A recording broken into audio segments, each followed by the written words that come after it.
అందరికీ నమస్కారం.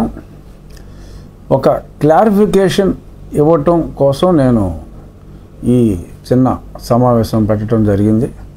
అదేమిటంటే ఈరోజు నేను ఒక ప్రముఖ దినపత్రికలో చూసా, సభకు రాకపోతే సభ్యత్వాలు రద్దు చేస్తారా, ఆ నిబంధన ఎక్కడుందో చెప్పమనండి, ఎమ్మెల్యేలు ఎంపీలు అందరం రాజీనామా చేసేద్దాం, మీరు సభకు పోతానంటే నేను వద్దన్నానా, మాజీ మంత్రి పెద్దిరెడ్డితో కలిసి వెళ్ళండి, ప్రతిపక్షానికి ఎంత సమయం ఇస్తారో తేల్చుకోండి, వైసీపీ ఎల్పీ సమావేశంలో జగన్మోహన్ రెడ్డి. ఇది ఈ వార్త క్లుప్తంగా సారాంశం. ఎందుకంటే చాలామందికి కన్ఫ్యూజన్ రావచ్చు. జగన్మోహన్ రెడ్డి గారు మరి పార్లమెంట్ సభ్యులుగా చేశారు, అలాగే మరి ప్రతిపక్ష నాయకుడిగా గతంలో 5 ఏళ్ళు ఉన్నారు, 5 సంవత్సరాలు ముఖ్యమంత్రి చేశారు. ఆయనకి రూల్స్ తెలియకుండా ఇంత కామెంట్ చేస్తారా అని డెఫినెట్గా కొద్దిమంది అయినా సరే కన్ఫ్యూజ్ అయ్యే అవకాశం ఉందేమో అని నాకు అనిపించింది. ఎందుకంటే 2-3 నాకు ఫోన్ చేశారు, ఏమండి ఆయన మాజీ ముఖ్యమంత్రి కదా, అంత క్లియర్గా అడుగుతున్నారు, మరి నిజంగా ఆ నిబంధన ఉందా అని చెప్పి అడిగితే నేను చెప్పాను ఇంతకుముందు 3-4 సందర్భాల్లో అని కూడా చెప్పడం జరిగింది. ఇప్పుడు మళ్ళీ చెప్పవలసిన అవసరం ఉందేమో అని నాకు అనిపించి ఆ క్లారిఫికేషన్ ఇవ్వటానికి 190 (4) భారత రాజ్యాంగం. ఎవరైనా సరే ఎప్పుడైనా జస్ట్ ఈ 190 అన్నదే నోట్ చేసుకోండి, సరిపోతుంది. చాలా స్పష్టంగా అందులో ఉంది, ఎవరైనా లీవ్ ఆఫ్ ఆబ్సెన్స్ అడగకుండా కంటిన్యూస్గా సమావేశాలు 60 రోజుల పాటు రాకపోతే వారు శాసన సభ్యత్వం ఆర్ పార్లమెంటు సభ్యత్వానికి అనర్హులవుతారు అని స్పష్టంగా ఉంది. అది అసెంబ్లీకి under 187 (2) rules of procedure and conduct of business in the AP అసెంబ్లీలో ఆ రాజ్యాంగంలోని ఆ 190 అధికరణాన్ని తీసుకొని అసెంబ్లీ రూల్స్లో కూడా చాలా స్పష్టంగా పేర్కొనడం జరిగింది. ఇది కూడా అసెంబ్లీ ఆ రూల్స్ కూడా నెట్లో ఉంటాయి. స్పష్టంగా వైఎస్ఆర్ కాంగ్రెస్ పార్టీ అధ్యక్షుల వారి సలహాదారులు, ప్రస్తుత శాసనసభ్యులు అందరూ కూడా ఆ రాజ్యాంగంలోని 190 rules of procedure and conduct of business of AP assembly under 187 (2) ఈ రెండు చూసుకుంటే మరి ఎవరిని తప్పుదోవ పట్టిస్తున్నారు, ఎవరు స్పష్టంగా ప్రజలకి వివరణ ఇస్తున్నారు అనేది అర్థమవుతుంది. ఎందుకంటే ఇది చెప్పటం నా బాధ్యత. ఇకపోతే మరి ప్రతిపక్షానికి ఎంత సమయం ఇస్తారో మరి కొంతమంది ఎమ్మెల్యేలని వెళ్ళి తేల్చుకోమన్నారు. ప్రతిపక్షానికి ఎంత సమయం ఇవ్వాలి అనేది అది ఓన్లీ కొన్ని పర్టిక్యులర్, ఇప్పుడు బడ్జెట్ ఉంది, లేదు గవర్నర్ గారి తీర్మానానికి ధన్యవాదాలు తెలిపేది ఉంది, అలా కొన్ని బిల్స్కి ఆ బిల్లు మీద మాట్లాడేటప్పుడు బిజినెస్ అడ్వైజరీ కమిటీలో ఆ బిల్స్ వచ్చినప్పుడు ఏ పార్టీకి ఎంత సమయం ఇవ్వాలి అంటే ఆ పార్టీల స్ట్రెంగ్త్ని బట్టి ఆ సమయం ఉంటుంది. అది ఓన్లీ సూచన, స్ట్రిక్ట్గా దాన్ని ఫాలో అవ్వాల్సిన అవసరం లేదు. ఎందుకంటే ఇండిపెండెంట్ మెంబర్స్ కూడా అవకాశం ఇస్తారు, ఒక్కళ్ళే ఉన్నా కూడా వాళ్ళకు కూడా అవకాశం ఇస్తారు, కొంచెం తక్కువ సమయం ఇస్తారు. ఓవరాల్గా ఫర్ ఎగ్జాంపుల్ ఇప్పుడు ఎంతోమంది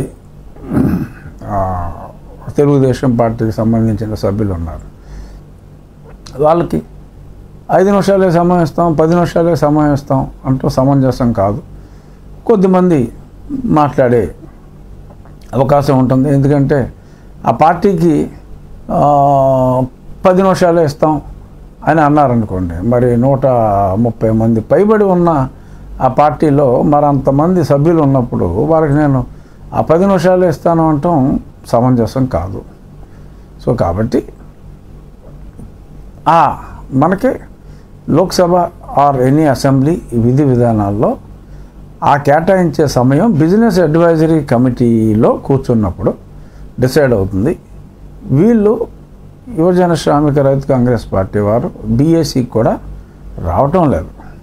వచ్చినప్పుడు ఈ పర్టికులర్ టాపిక్ మీద మాకు కాస్త ఎక్కువ సమయం ఇవ్వండి అని వారు అడిగితే శాసనసభాపతి గారు కన్సిడర్ చేయొచ్చు. ఆ డిస్క్రిప్షన్ చాలా వరకు ఉంటుంది. బట్ అసెంబ్లీలో శాసనసభ్యులు మాట్లాడేది ఒక బిల్లుల మీదే కాదు. 0 అవర్ ఉంటుంది. మెయిన్గా ముఖ్యంగా ప్రశ్నోత్తరాల సమయం క్వశ్చన్ అవర్ ఉంటుంది. ప్రతిరోజు క్వశ్చన్ అవర్లో 2 ప్రశ్నలు వైఎస్ఆర్ కాంగ్రెస్ పార్టీ వారికి వస్తున్నాయి. కాకపోతే వారెవరో సభలో ఉండలేదు. ప్రతి ప్రశ్నకి కనీసం 10 నిమిషాల పాటు మినిమం చర్చ జరుగుతుంది. కొన్ని ప్రశ్నలకి ఒక్కొక్కసారి 20 నిమిషాలు కూడా చర్చ జరుగుతుంది. మరి వారి 2 ప్రశ్నలకి వారు ఉంటే మరి చాలా సమయం వారికి ఆటోమేటిక్గా కేటాయించడం జరిగి ఉండేది. అలాగే 0 అవర్లో రెస్ట్రిక్షన్స్ ఏమీ లేవు. కాలింగ్ అటెన్షన్ అని ఒక ఆయుధం ఉంది. మరి ఏదన్నా ఎమర్జెన్సీగా matter of urgent public importance ఉన్నప్పుడు ఆ మధ్యన ఎక్కడికో వెళ్ళారు, ఏదో ఆందోళన చేశారు, సపోజ్ ఆ సమయంలో అసెంబ్లీ ఉందనుకోండి, ఓకే పలానా ఇష్యూ మీద కాలింగ్ అటెన్షన్ నోటీస్ ఇచ్చారు అంటే ఆ సంబంధిత మంత్రి గారు ఇప్పుడు నోటీస్ ఇచ్చిన ఆయనకి అవకాశం ఇస్తారు. ఆ సంబంధిత మంత్రి గారు సమాధానం చెప్తారు. షార్ట్ డిస్కషన్ ఒక అరగంట సేపు దాని మీద కూడా చర్చ జరుగుతుంది. అలాగే అడ్జర్న్మెంట్ మోషన్ అని ఉంటుంది. ఏదన్నా ఇంతకు మించి ఎమర్జెన్సీ వస్తే అప్పటికప్పుడు సభ రెగ్యులర్ బిజినెస్ని ఆపి కూడా 10% మంది సంతకం పెట్టవలసిన అవసరం ఉంది అక్కడ. అంటే మన సభ్యుల సంఖ్య 175 ఉంటే సుమారు ఒక 18 మంది సంతకం పెడితే ఆ మ్యాటర్ ఇంపార్టెన్స్ని బట్టి అది కూడా అలౌ చేస్తారు, అడ్జర్న్మెంట్ మోషన్. సో ఇలాగా సభ్యులు మాట్లాడటానికి ఎన్నో ఉన్నాయి శాసనసభలో. అంతేగాని నాకు ఎంత సమయం ఇస్తారో కనుక్కోండి అంటే నువ్వు కాలింగ్ అటెన్షన్ ఇస్తావా, అడ్జర్న్మెంట్ మోషన్ ఇస్తావా, నువ్వు ప్రశ్నోత్తరాల సమయంలో అడుగుతావా, 0 అవర్లో అడుగుతావా అన్నదేమీ తెలియకుండా మరి నాకెంత సమయం ఇస్తారు, మీకెంత సమయం ఇస్తారు, మీరే తెలుసుకోండి పోండి అని అంటాం.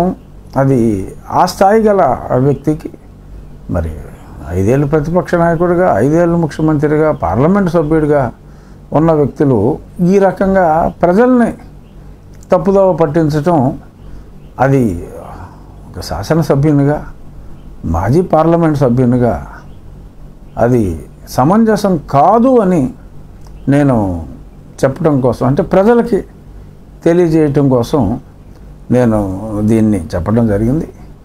సో మాట్లాడాలి అని అంటే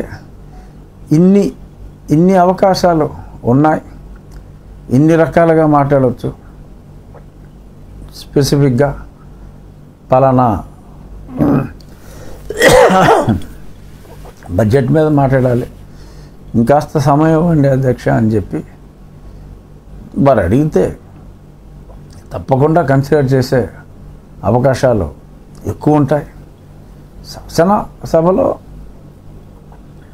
సభ్యతా సంస్కారాలతో మాట్లాడుతున్నప్పుడు తప్పకుండా కాస్త సమయం ఎక్కువ ఇచ్చే అవకాశాలే ఉంటాయి అని చెప్పి సవినయంగా ఇది తెలియజేస్తున్నా.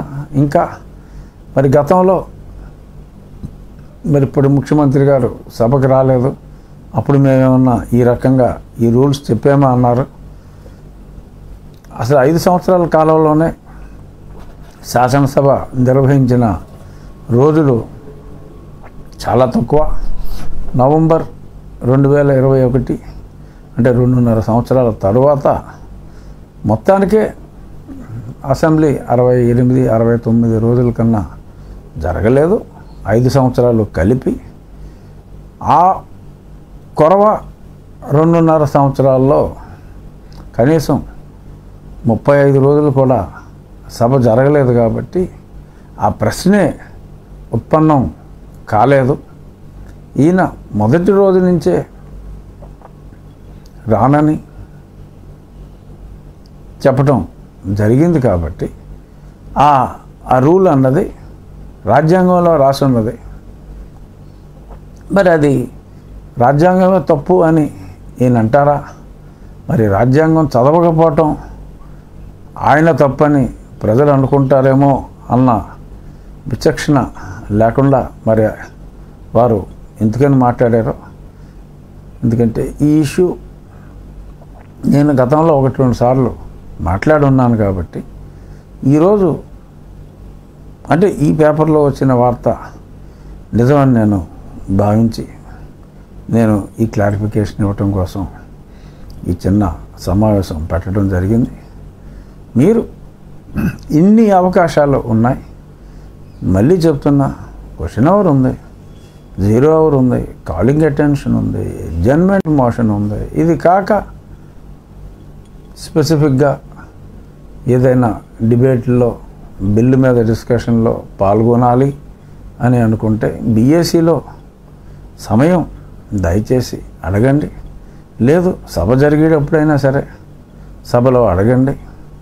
అడిగిన తర్వాత సమయం ఇవ్వకపోతే ఇదిగో చూసారా ఇవ్వలేదు సమయం అని మాట్లాడటం ఎంతో కొంత సమంజసం అవుతుందేమో. కానీ అసలు సభకే రాకుండా మరి ఈ రకంగా మాట్లాడటం అది సమంజసం కాదు అని సవినయంగా వైఎస్ఆర్ కాంగ్రెస్ పార్టీ శాసనసభ్యులకి తెలియజేస్తున్నాను.